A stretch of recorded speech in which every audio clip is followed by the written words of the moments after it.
ప్రతి దినము దేవుని సన్నిధిలో దేవా నీ కృపావతితో నన్ను బలపరచము, దినమెల్లా మేము సంతోషించలాగున ఈ వార్తను మాకు దయచేయమని ప్రార్థించి ఒక దినాన్ని ప్రారంభిస్తున్నాం. నేటి దినపు వాగ్దానముగా సామెత 16:3 తీసుకున్నాం.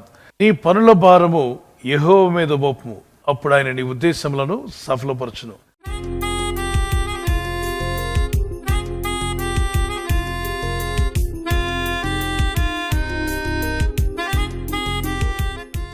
మన యొక్క పనుల భారము దేవుని మీద మోపినప్పుడు ఆయన మన ఉద్దేశాలను సఫలపరుస్తాడు.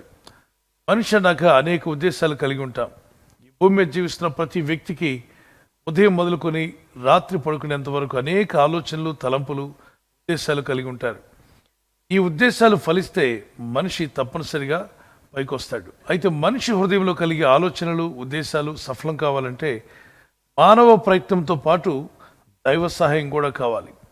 దైవ సహాయం కూడా ఉన్నప్పుడే మన ఉద్దేశాలు సఫలం అవుతాయి. కొన్ని మార్లు మనం అనుకుంటాం ఇది జరిగితే బాగుండని, తీరా అక్కడికి వెళ్ళేసరికి అది జరగలేదనుకోండి నిరుత్సాహపడుతూ ఉంటాం. అది ఫలించకపోయినప్పుడు నా తలరాతేమో, నా కర్మ అనుకుంటూ వారి జీవితంలో కొంతమంది నిరాశపడుతూ ఉంటారు, నిస్పృహకు గురవుతుంటారు. ఎంతో ఆశపడి ప్రయత్నం చేసినా ఫలించకపోయేసరికి నిస్పృహకు గురి అయి నా తలరాతేమో, నా కర్మ, ఎందుకు నాకు ఇలా జరుగుతుంది అనుకుంటూ తలగొట్టుకునేవారు ఉంటారు. నా ప్రయత్నం అంతా చేశాను, నా సాయశక్తిలో పోరాడాను, ఎందుకు నా ఉద్దేశాలు సఫలం కావట్లేదు, ఇంత ప్రయత్నించిన చివరి క్షణంలో ఎందుకు ఈ పని ఆగిపోయింది అనుకుంటూ బాధపడి కృంగిపోతూ ఉంటారు. కానీ వాక్య లేఖనం మాట్లాడుతుంది, కృంగిపోవద్దు, వేదన పడవద్దు, నిరుత్సాహపడవద్దు, దేవుడైన ప్రభునందు విశ్వాసం ఉంచు. సృష్టిని చేసిన సృష్టికర్త అయిన దేవుడు నీ ఉద్దేశాలను సఫలపరచగల శక్తిమంతుడు. మన జీవితాల్లో కొన్నిసార్లు మనం చేసిన పాపాలు కూడా మన పనులు అడ్డుకుంటాయి. గతంలో మనం చేసిన పాపాలు కూడా నేడు చేస్తున్న పనులకు అడ్డుగా రావచ్చు. నీ పాపం నిన్ను తరుముతుంది అని రాయబడింది. పరిశుద్ధ గ్రంథంలో రాజులు చాలా ప్రయత్నాలు చేశారు, కానీ యెహోవాను ఆశ్రయించినంత కాలము అతడు చేసిన ప్రతి దాంట్లో కూడా వర్ధిల్లాడు. ప్రతి పని కూడా సఫలమైంది. దేవుని ఆశ్రయించి పనిచేసిన ప్రతిసారి వారు వర్ధిల్లిరని రాయబడింది. అదే రాజు దేవుని ఆజ్ఞకు అతిక్రమించి అవిధేయుడిగా మారి దేవుని వాక్యానికి విరుద్ధంగా కొన్ని పాపాలు చేసిన తర్వాత తను ఏ పని చేసినా విఫలులు అవ్వడం జరిగింది. సఫలుడు కాలేదు కదా, విఫలుడయ్యాడు. యెహోవాను ఆశ్రయించినంత కాలము వర్ధిల్లాడు, దేవునికి విరోధంగా జీవించినంత కాలము అన్నింట్లో ఆటంకాలే, అభ్యంతరాలే. అనేక మార్లు ఫెయిల్ అవుతూ వచ్చాడు. తను సక్సెస్ అవుతున్నప్పుడు అనుకున్నాడు ఇదంతా నా మేధస్సు, నా జ్ఞానం, నా తెలివితేటలు అనుకున్నాడు.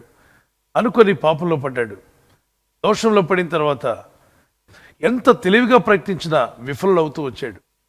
ప్రయత్నాలు ఫలించలేదు. దేవుని యందు భయభక్తి కలిగి ప్రతి పనికి ముందు ప్రార్థించి ముందుకు వెళ్ళినప్పుడు జయం పైన జయం, ఎక్కడికి వెళ్ళినా విజయోత్సవంతో తిరిగి వచ్చేవాడి దావీదు. ప్రతి విషయంలో జయం కలిగింది. తాను కాస్తున్నటువంటి గొర్రెలను ఒక ఎలుగుబంటి వచ్చి ఒక గొర్రెను లాక్కొని వెళ్ళిపోతుండగా ప్రార్థనా బలంతో దేవుని దగ్గర మొరపెట్టి మనోధైర్యం కలిగి పరిగెత్తుకుంటూ ఎలుగుబంటి మీదకి వెళ్ళి పడతాడు. పడి దాని నోటనున్న గొర్రెను విడిపించి ఆ ఎలుగుబంటిని హతం చేసి ఆ గొర్రెను రక్షించుకుంటాడు. ఇలాగే భక్తి ప్రార్థనలో ఉంటుండగా తన గొర్రెల మంద మీద ఒక సింహం దాడి చేసి ఒక గొర్రెను తీసుకుని పోతుండగా సింహం మీద కూడా పరిగెత్తుకుంటూ వెళ్ళిపడి ఒక మేక పిల్లను హతం చేసినట్టుగా ఆ సింహాన్ని హతం చేసి దాని నోటి నుండి గొర్రెను రక్షించుకుంటాడు. ఇదే దావీదు ఇంకా ప్రార్థనలో, భక్తిలో ఆరాధకుడిగా ఉన్నప్పుడు తనకంటే ఎన్నో రెట్లు బలమైన వాడు శక్తివంతుడైన గొలియాతు మీద గొప్ప జయాన్ని, విజయాన్ని పొందుకుంటాడు. అన్ని విజయాలే, ఎందుకంటే ప్రార్థనతో పనిని ప్రారంభించాడు. ఏ పనికి వెళ్తున్నా ముందు ప్రార్థించేవాడు, దేవుణ్ణి ఆరాధించకుండా ఏ పని చేసేవాడు కాదు. కానీ ఇదే వ్యక్తి కొన్నాళ్లకు భక్తిని విడిచి సాయంకాలం ప్రార్థించకుండా, వాక్య ధ్యానం చేయకుండా దిక్కులు చూడడానికి భవనం ఎక్కుతాడు. ఒక మేడగది మీదకి వెళ్ళి పైనుండి కిందకు తప్పుడు చూపులు చూస్తాడు. తన చూపు ద్వారా పట్టబడతాడు. చీకటి శక్తులు అతన్ని వెంటాడతాయి. ఎప్పుడైతే ప్రార్థనాజ్ఞ ఆరిపోయిందో, వాక్య ధ్యానం తొలగిపోయిందో, లోక ధ్యానం ఎక్కువ అయిపోయింది. పాపపు ఆలోచనలు తనను పట్టి పీడించాయి. దురాశ గర్భం ధరించి పాపంలోకి ఈడ్చుకుని పోయిందట.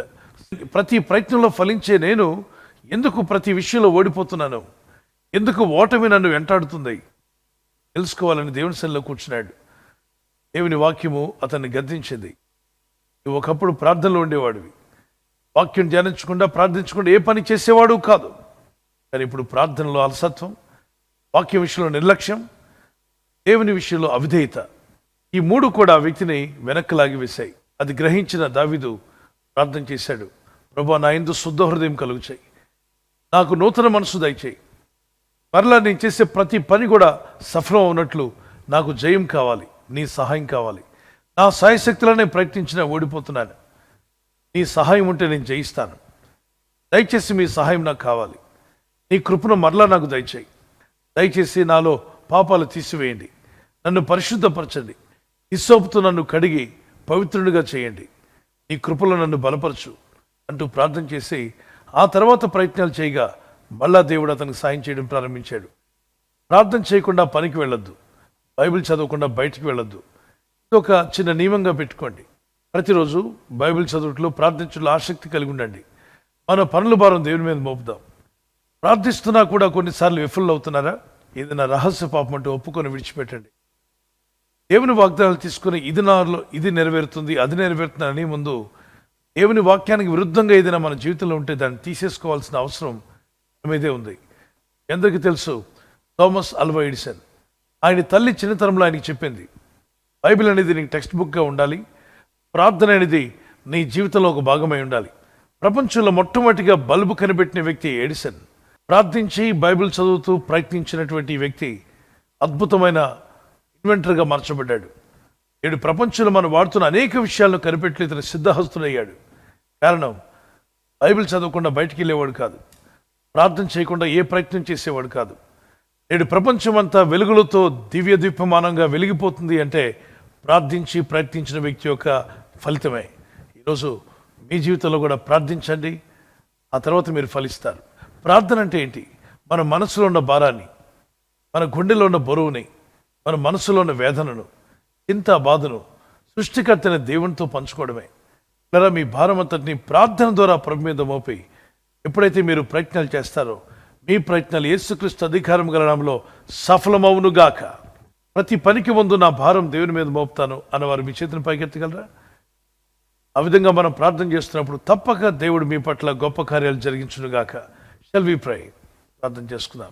పరిశుద్ధమైన మా పరలోకపు తండ్రి, నీ నామములో ప్రార్థిస్తున్న నీ ప్రియులందరినీ జ్ఞాపం చేసుకున్నాడు. పరలోకమందున తండ్రి, మీ వాక్యంలో మీరు సెలవిచ్చారు, మా పనుల భారం నీ మీద మోపినప్పుడు మా ఉద్దేశంలో సఫలపరుస్తానన్నారు. ఈరోజు ఎవరైతే వారి పనుల భారం నీ మీద మోపి వారు ప్రార్థన చేసి ప్రయత్నం చేయబోతుండగా వారి ఉద్దేశములను ఫలింపచేయవాడు నీవే. వారి కుటుంబ విషయంలో, వారి భవిష్యత్తు విషయంలో, అలాగే ఆర్థిక విషయాల్లో, వారి పిల్లల విషయంలో కూడా వారికున్న మంచి ఉద్దేశాలు నీ నామ మహిమార్థమై నెరవేర్చేవాడు, ఫలింపచేయవాడు నీవే తండ్రి. దాసులు నీ దాసురాండ్రు నీ సేవ గురించి, నీ పరిచర్య గురించి, మందిరాల గురించి ఎన్నో ఉద్దేశాలు కలిగి ఉండగా వారిని ఫలింపచేయండి. ప్రపంచవ్యాప్తంగా ఇంటర్నేషనల్ ప్రేయర్ టీం ప్రతిరోజు ఉదయకాలం లేచి సాయంకాలం ప్రార్థిస్తుండగా ఈ లైఫ్ చేంజింగ్ ప్రేయర్ మీటింగ్స్లో పాల్గొంటున్న ప్రతి ఒక్కరూ ఈ దినమంతా ఈ వాగ్దానం పట్టుకుని ఎవరు ప్రార్థిస్తున్నా వారి ఉద్దేశంలో సఫలం అవునట్లుగా మీరు మీ దూతలుగా ఆజ్ఞాపించండి. మీరు ఆజ్ఞాపిస్తే మా ప్రయత్నాలు ఫలిస్తాయి నాయన. యేసు నామములో ప్రార్థన చేస్తున్నాను. ఒకవేళ ఏదైనా దోషము కానీ, పాపం కానీ, శాపం కానీ వారిని అడ్డుకుంటూ ఉంటే కనికరము గల మా దేవా, వారి పాపాలు ఒప్పుకుంటుండగా వారి దోషములను క్షమించండి.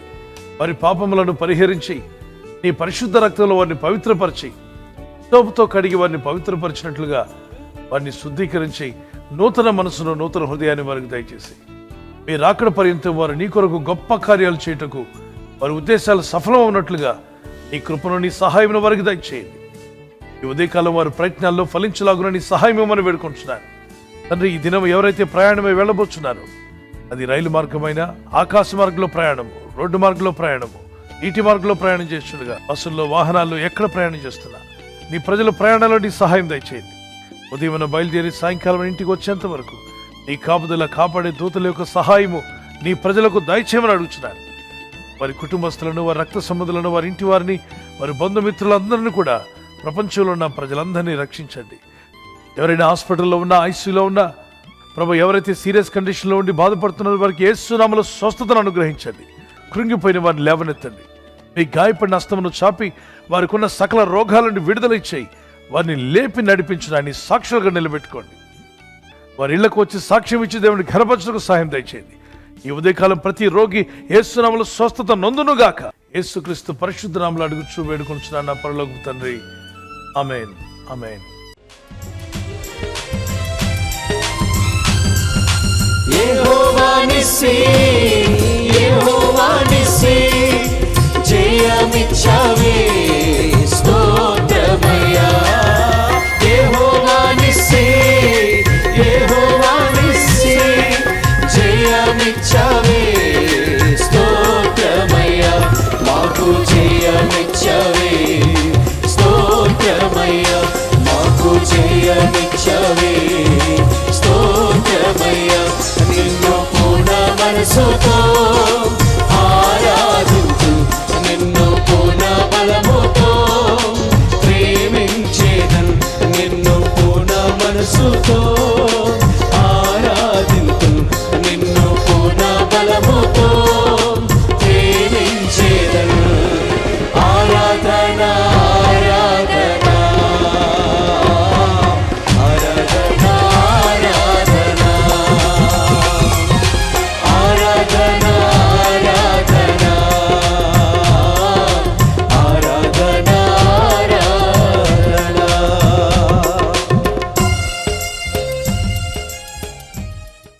బర్త్డే జరుపుకునే వారికి happy birthday to you, many more returns of the day. God bless you. మీకు దేవుడిచ్చినటువంటి వాగ్దానం ఇర్మియా 1:8 నిన్ను విడిపించుటకు నేను నీకు తోడై ఉన్నాను. As you enter into new year, నూతన సంవత్సరంలో ప్రవేశిస్తుండగా దేవునితో నడిచే జీవితం, ప్రార్థించే జీవితాన్ని ప్రభు యేసు నామములో మీకు దయచేయునుగాక. God bless you with long life. మరి యానివర్సరీ జరుపుకునే వారికి happy wedding anniversary, many more returns of the day. God bless you. ప్రభు మిమ్మల్ని దీవించి బలపరిచి ఆయన రాకడ కొరకు మిమ్మల్ని సిద్ధపరచాలని ప్రార్థిస్తున్నాం. మరి భార్య భర్తకు లోబడాలి, భర్త భార్యను ప్రేమించాలన్న లేఖనాలు చాలా అద్భుతమైన విషయాలు దేవుడు చెప్పాడు. అలా జీవిస్తే మీ కుటుంబాలు కలిసి ఉంటాయి, ఆనందంగా మీరు జీవిస్తారు. సో మీకు దేవుడిచ్చిన వాగ్దానము, మీ ఫలము నిలిచిండుటకును నేను మిమ్మల్ని ఏర్పరచుకుని నియమించితనే. మీరు ఫలించి అభివృద్ధి పొందే రోజు వచ్చునుగాక. ఒకవేళ గర్భఫలం లేకుండా ఉంటే యేసుక్రీస్తు నామములో మీకు ఫలము దేవుడు దయచేయునుగాక. పిల్లలు కలిగి ఉంటే మీరు మీ పిల్లలు కూడా వర్ధిల్లుదురుగాక. ఆమేన్.